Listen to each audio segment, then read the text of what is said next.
What's up everybody, welcome to the channel and welcome to this week's video where I cover a topic that has not been discussed enough, and that is lifting your front wheel drive grocery getter, of course. So please like the video and subscribe if you want to see this thing in action or see some of my other adventures.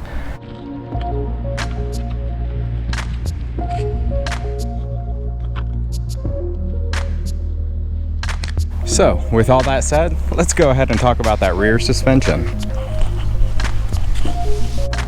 The rear spring used is a Jeep XJ front spring. It pretty much drops into the Volkswagen OEM spring cup like it should, but the top of the spring is too large. A lot of people take a torch and they work that smaller. I did not do that. However, I would consider that for the next time. The rear shock that I used is a little unconventional, but the easiest way is a 1999 Ford F-150 4x4 rear shock. For my rear lift, I've been using Cadillac DeVille air shocks.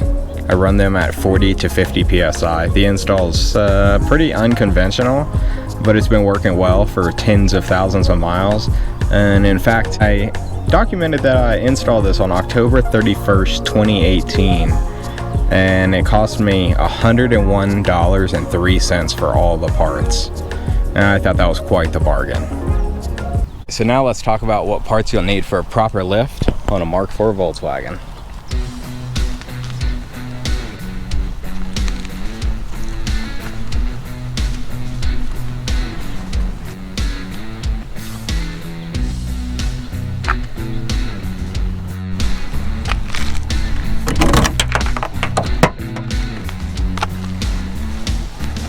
Most importantly, be sure to replace all your top strut components. They're inexpensive, but it's totally necessary for any suspension install, whether it's a lift or a coilover drop. So for the front, I used Bilstein B6 HD struts. They are definitely a bit pricey, but if you're gonna abuse the car off-road, they're gonna hold up to the full sends, bro. So one thing I will note is that because of the axle's clearance right here, right there, you will probably have to pull the ball joint to get enough clearance to actually get the strut installed. But that's just on the passenger side. The driver's side is just fine. And I'm also going to note that I sprayed a heavy amount of fluid film on the actual hub itself and on the strut bottom before install. And that made the install easy, as well as it's going to make the removal in a few years easier. So the front spring is a Jeep JK front spring. It does need to be heavily compressed to fit onto the Bilstein strut. But aside from that, you just use your OEM top mount assembly in the whole 9 yards. And then the install onto the vehicle is 100% OEM like normal. You just need, you know, the extra compression and the extra room to fit the stuff in there, but once it's in there, it's all good.